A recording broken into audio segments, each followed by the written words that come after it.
Bengals quarterback Joe Burrow is back and will start for the team on Thursday night on Thanksgiving in Baltimore, just 69 days after undergoing surgery. I asked him about that play that he got hurt on, if he would do anything different, what Joe had to say, my thoughts, plus a key decision that we know Zac Taylor made, plus Thursday's game. Will the Bengals find a way to get to 4-8? Let's get to all of it right now on Cincinnati Bengals Talk.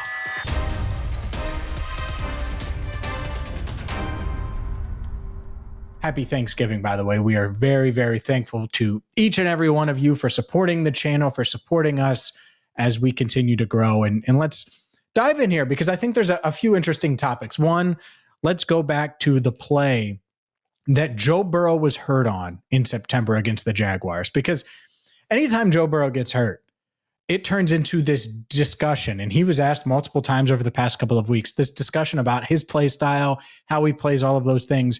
And in September, I was like, look, he's trying to, it's a quick game. He's trying to pass the ball to Ja'Marr Chase. And we broke it down, a 7-minute video here on Cincinnati Bengals Talk.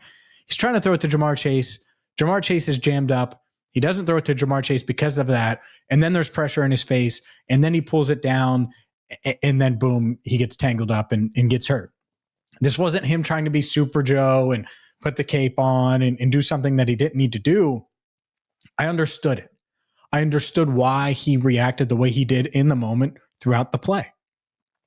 And no one, and I wasn't here. I was on vacation a couple of weeks ago when Joe was activated. And so I didn't get to ask him. And so I asked him on Tuesday about that play. Take me through it. What happened? And then I went on to ask him if he would do anything different. Here's what he had to say. You're trying to get the ball out and some unexpected things happen that you can't really let it go, and then pocket starts to collapse, and you try to buy a little time, and then I just tried to give myself up, and my foot got caught in the turf, so unlucky. Is there anything you could have done differently? I mean, he's obviously jammed up. It's not free. You're trying to hit him right away. Like, quarterback-wise, is there anything that you would have done differently in that moment?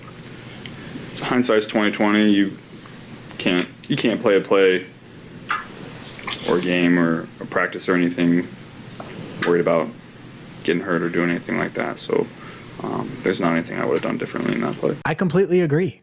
I do. I think he handled that play correctly, because if he throws that to Ja'Marr and Ja'Marr doesn't end up winning, and Ja'Marr did win, but if he doesn't end up winning, and initially it didn't look like he was going to, then that could be an interception. That could be a huge play in that game in the first half. And instead, Joe pumps, and then by the time Ja'Marr is open and he goes to throw it, well, there's pressure in his face. Then he tries to go one way, pressure, cuts back in, and just it's an awkward landing, and his toe gets caught. I mean, that's it.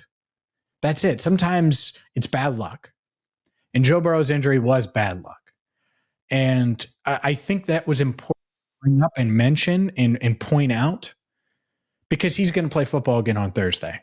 And there's always going to be an injury risk. There's always going to be discussion and discourse and all of those things. When in reality, we're going to see Joe Burrow get pressured on Thursday night, and he's going to go off script. He's going to roll out to his right. He's going to try to spin out. He's going to try to do some of the Joe Burrow things that make him special.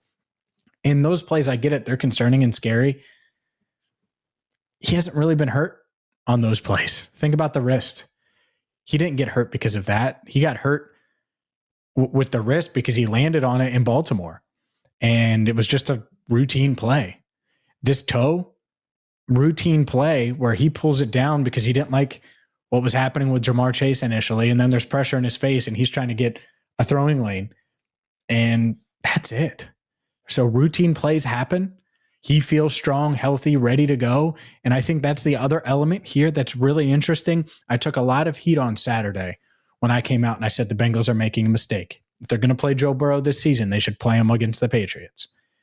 And a lot of you are like, James, you're insane. Why would you do that? And the reason why you would do it is the same reason why they should have done it. Because they were 3-7. They could have been 4-7 right now. And I think they would be if Joe Burrow had played. And they'd be right there in the division. It would feel differently going up against a 6-5 Ravens team, because if you win, suddenly you're 5-7. The Ravens are 6-6. They play Pittsburgh next week. The Steelers have the Bills this week. And you feel right back in it. Right back in it. And that's it. That was my point there, is if you gave Joe Burrow an option, would he have played? What went into that decision? And he made it very, very clear it was Zac Taylor's decision. I thought this was really important to put out there, how Joe Burrow was feeling after multiple full practices last week. He said it was a good decision. He didn't throw Zac Taylor under the bus, but he also made it clear that he was ready to play. At the end of the day, it was Zach's decision. We went into that week. I had a good workout early in the week. I was feeling good. And Wednesday, Thursday practice happened. I took a lot of reps. My body was pretty sore. Not necessarily my toe. My toe feels great, but just the rest of my body being back out there for so long. And I was confident that I could get that right in order to play on Sunday, but Zach ended up thinking that Thursday was better to wait the extra 4 days, and I think that was a good decision. So if he said green light, you would have been prepared to do it. Correct. I would have, but I'm not trying to put you against Zach. I gotcha. Yeah, it was at the end of the day, it was head coach's call. I would have played him. Sue me, do whatever. I would have played him. It isn't hindsight. I wrote it like a week ago that, hey, if you're going to do this, if you're going this route and going down this path, give Joe a real chance to salvage the season. And it's just going to be much, much tougher right now. It just is. They're 3-8. They went 1-8. Joe Burrow gets hurt September 14th. They finish that game out, and then they go 1-8 without him. 1-8. Like, it's unbelievable how bad they've been from a win-loss perspective. And I get it. The offense has flashed some. The defense has been better as of late. The offensive line, the run game, like, there's been little pieces, but that's what bad teams are. They're inconsistent. And that's what they've been. And so now they're asking Joe Burrow to do the impossible. And that starts with a win in Baltimore on Thursday night. It's just a really tough ask, put it that way. And by the impossible, I don't mean win in Baltimore. I mean win 6 straight and find your way into the playoffs. It's just a tough ask. It is. When in reality, they could be, after this week, a game out of first place. Like, that's how close it could be. That's how tight it could feel with a win over the Ravens, with a win over the team that you clearly feel like is the favorite in the division. And so that's why I would have played him, especially the general soreness type comment where it was like, not necessarily my toe, everything else. Like, I was like, oh, like in the moment as he was saying that, I'm like, really? And I'll read it. It's one of those things where you try to read everything. And as a player, I feel like I have a pretty good read on Joe Burrow now. And yeah, he probably came in Friday and said, yeah, I'm sore. I mean, I've been throwing, running, moving, and I'm sure his toe was sore too, but he should be sore. And what does a couple of extra days do? There's going to be so many people that say, yeah, but 2 games in 5 days. And it's like, yeah, I get it. 2 games, 5 days, chance to save your season. Realistic chance to save your season, win 2 games in 5 days, catch your breath, have a long layoff. The mini bye, have a whole weekend to recover before you get back to practice, or be 3-8 and play one of those games. I think I know what Joe would take. And Joe certainly plans on beating the Ravens on Thursday night. How do they beat the Ravens on Thursday night? Will they beat the Ravens on Thursday night? Let's get into this Thanksgiving matchup coming up next. Today's video is brought to you by Ridge. Ridge Wallet is changing the game. It's changed things for me. Look at that. I have all my cards in there in that thin little wallet that keeps my life in order. Look, it is a busy time of year for everybody. You have the holidays. Obviously, it's football season, traveling. The last thing you want to do is be wondering where your money is, where your cards are. Look at this. Bing, bang, boom. There you go. You just slide them in, and it's sleek. It's light, 10% lighter. With the Ridge Wallet 2.0, holds up to 12 cards. They have over 100,000 5-star reviews because they've been in the game for 12 years. Joe Burrow was in high school when Ridge came out. And that's the beauty of it, is maybe you want to support the Bengals. Well, they have over 50 different colors. They have every NFL, MLB, or college team that you're looking for with Ridge. And right now, for a limited time, Ridge is having their Black Friday sale. Head to ridge.com, ridge.com to get up to 47% off your order. By far the biggest discount they've given all year. That's ridge.com for up to 47% off your order during the biggest sale of the year. After you purchase, they will ask you where you heard about them. Please support our show. Tell them we sent you right here on Cincinnati Bengals Talk. Again, that's ridge, ridge.com, and tell them we sent you. All right, let's get to Thursday night's matchup. It's a big one. It's a big one. The Bengals obviously have to run the table to have a realistic chance at the playoffs. Anytime Joe Burrow versus Lamar Jackson, Burrow and Jackson are on the same field, it's exciting. Look, this Bengals team needs to run the football. They've been really good at that in recent weeks. That needs to continue. Chase Brown has 100 yards or more from scrimmage in each of the past 5. Needs to continue, would be a Bengals record, by the way. Joe Burrow has a chance to win his 8th straight start. That's big. They won 5 straight last year. They won his 2 starts this year, could win on Thursday. That's a note for sure. And that's what I look at. I look at this offense and I say, all right, can you be without Tee Higgins? Can you be dynamic, push the ball downfield when needed, get the ball out quickly, get the ball into the hands of your playmakers? Jamar Chase obviously back this week. Chase Brown. I think Noah Fant is someone that's grown in this offense with Joe Burrow out and is ready to go, ready to contribute more. Mike Gesicki is back. That's huge. This Bengals offense needs to score 30 plus. They just do. And I say that because even defensively, if you were better last week, can I trust them to stop Lamar Jackson? They've never been able to stop Lamar Jackson. Can I trust them to stop Mark Andrews or Isaiah Likely? Like, those guys have had success in the past against the Bengals, and the Bengals have been awful against tight ends this year. That doesn't include Derrick Henry, who I think they've had pretty good success, but this is the first time that Barrett Carter, Demetrius Knight, that these guys are going to have to deal with Derrick Henry. And so that's a real thing. And so, yeah, I want to see Geno Stone follow it up. His best performance as a Bengal last week with another big performance. Miles Murphy can build on the first 2 really breakout performances of this season for him. One against the Steelers. Then a few days ago, I thought he was pretty disruptive as well. Can he do it again? Can he start to string together some success? We'll see. McKinley Jackson flashed some. Chris Jenkins flashed some. You need all of these things to be more consistent. But regardless, the constant, if the Bengals are going to beat the Ravens, has to be Joe Burrow, Jamar Chase, Chase Brown, has to be your stars. You don't have any stars on defense right now outside of DJ Turner, which is a big one. And I do wonder on defense, like DJ Turner, do you just put him on Zay Flowers? I think that's a really interesting matchup. Dax Hill, you moved him outside. He had some penalties. People got frustrated there. Overall, though, they held those Patriots receivers in check. They did. And outside of Hunter Henry and Austin Hooper, I thought the corners held up really, really well. So what do they do to limit these Ravens tight ends and not let Zay Flowers, because he's really the one. I mean, there's some other receivers, of course, but Zay Flowers is really the go-to in Baltimore receiver-wise. We'll see.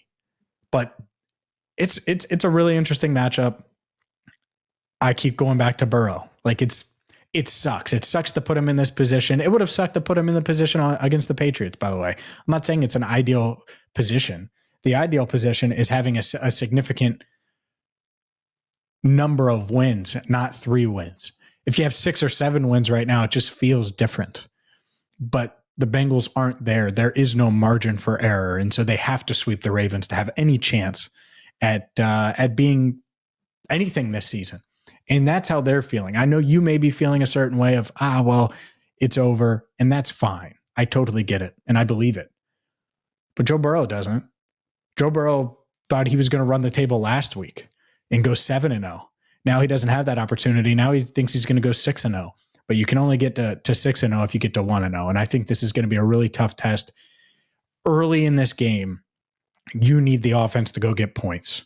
Early in this game, you need the defense to get a stop, maybe a big, crazy, changing turn of a big turnover, sack, fumble, interception, anything like that, forced fumble, anything like that. Like the Geno Stone play, that really did set the table for the Bengals to upset the Patriots, and Joe Flacco gave it back. So obviously Joe Burrow can't do that. We'll see. One of the injuries I'm paying attention to what's going to happen with Kyle Hamilton. He was a limited participant, the Ravens star safety. If he's out there, obviously he's a game changer for them. Roquan Smith always seems to play well against the Bengals and gets fired up for this matchup. Meanwhile, on the other side, like Jamar Chase was awesome against the Ravens last year. You need him to be awesome again.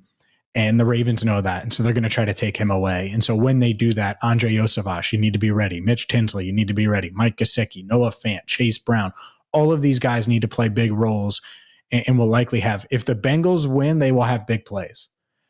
And then for Joe Burrow, hopefully you don't have to throw it 45 times, right? Hopefully it's a 30 throw game where you're dropping back 34 times. You throw it 30. Chase Brown has 15 to 20 carries, runs it really well. I think Samaje Perine is going to try to play. We'll see, but I think that's the plan for Samaje to try to play. So we will see here. I'm excited to watch Joe Burrow again. I think you're excited to watch Joe Burrow again. You want him to stay healthy for sure. Two things there. One, got hurt on a freaky play. He doesn't have any regrets. I don't blame him for any decision he made on that play. And two, he felt ready to go toe-wise, certainly, on Sunday against the Patriots. So we'll see. He's going to wear a carbon fiber plate in that cleat of his, should help protect against re-injury. We'll see how he's moving around. Does feel like he's figured out how to move around with it in his cleat. So hopefully he can move around. He can be the Joe that we know. And he had the best. What's crazy is it feels like forever ago now, but he had the best training camp of his career. Like, he was awesome. Like, even his meh days were really good days for an NFL quarterback in practice. So will that continue? He's throwing the ball well in practice for all intents and purposes. We will see. I'm excited to see him. And now it is officially prediction time, as always, brought to you by Rivertown Inquiry. You got to get to rivertowninquiry.com right now. It's the holiday season. You want Cincinnati apparel. If you want to check it out in person, obviously you can. Their Findlay Market location, their Oakley location. You got to support Rivertown Inquiry. I love them. By the way, if you're watching on YouTube, made this. Rivertown Inquiry made this perfect Cincinnati Bengals talk polo. It's my go-to. You've seen me wear it a ton. And so check them out today at rivertowninquiry.com. Tough for me to pick the Bengals here. It is. It's tough for me to pick the Bengals. But I also live by the saying, doubt Joe Burrow, doubt Jamar Chase at your own risk. And that's given me pause here, because there's a lot of reasons why the Ravens should win this game. But Joe Burrow has been thinking about this for months. Jamar Chase, I know, is going to come out and play with his hair on fire. This defense showed a little bit of something last week. And I just have a feeling that maybe the Bengals find a way to get past the Ravens. I came into the season feeling that way.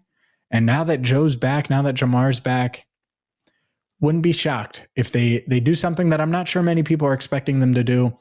I'm going to pick the upset. I'll go with the Bengals. Give me the Bengals. They win by 3 in a game that's really close. It's down to the wire again, and they find a way, much like the Thursday night football game against the Steelers where they won 33-31. This one, a little bit different, but not much. 33-30. The Bengals get a win. They get a win on Thanksgiving. Joe Burrow is eating turkey legs with Jamar Chase afterwards, and this Bengals team gets to 4-8. We're going to have you covered after the game. If there's any news between now and then, of course, we have you covered. If you're looking for more on the Bengals, check out bengalstalk.com. Until next time, for Andrew Fox Miller, I'm James Rapien. Thank you so much for watching and listening to Cincinnati Bengals Talk.